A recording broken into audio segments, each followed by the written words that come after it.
एक नगर में एक युवक रहता था। वो वर्षों से जमकर मेहनत करता आ रहा था।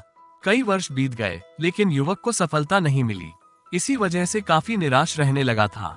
असफलता की वजह से नकारात्मक विचारों ने उसे अपने गिरफ्त में ले लिया। वो अपने जीवन से इस कदर निराश हो गया कि आत्महत्या करने का विचार बना लिया। वो आत्महत्या करने के लिए जंगल जा रहा था। जंगल में अचानक से उसकी मुलाकात एक संत से हुई। संत ने युवक से पूछा कि तुम इस घनघोर जंगल में क्या कर रहे हो? युवक ने जवाब दिया कि मैं अपने जीवन में संघर्ष कर करके थक चुका हूँ। मैं आत्महत्या करने जा रहा हूँ। संत ने पूछा, तुम कितने दिनों से संघर्ष कर रहे हो? युवक ने जवाब दिया कि मुझे सालों के संघर्ष के बावजूद भी नौकरी नहीं मिली। संत ने युवक से कहा कि तुम्हें नौकरी भी मिल जाएगी और तुम सफल भी हो जाओगे। इसके लिए तुम्हें निराश होने की जरूरत नहीं, बल्कि और मेहनत करने की जरूरत है।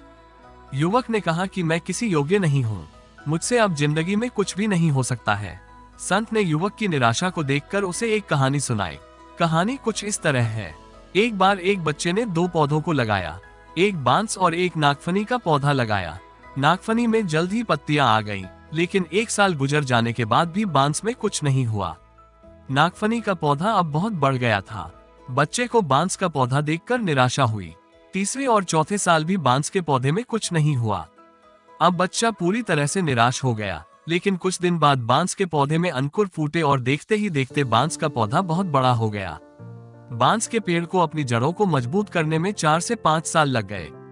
तब जाकर बांस का पौधा बड़ा होना शुरू किया। संत ने युवक से कहा कि अभी आपके संघर्ष का समय है। पहले अपने जड़ों को मजबूत बनाओ, फिर देखो परिणाम क्या होगा। जैसे आपके जड़ मजबूत हो जाएंगे, आप बड़े से बड़े तूफान से टकरा जाएंगे। ये बात युवक को समझ आ गई। वो पुनः संघर्ष के मार्ग पर आगे बढ़ गया। कहानी से सीख, मुसीबत से घबराने की जरूरत नहीं है। मुश्किल से मुश्किल हालात का सामना डट के करना चाहिए।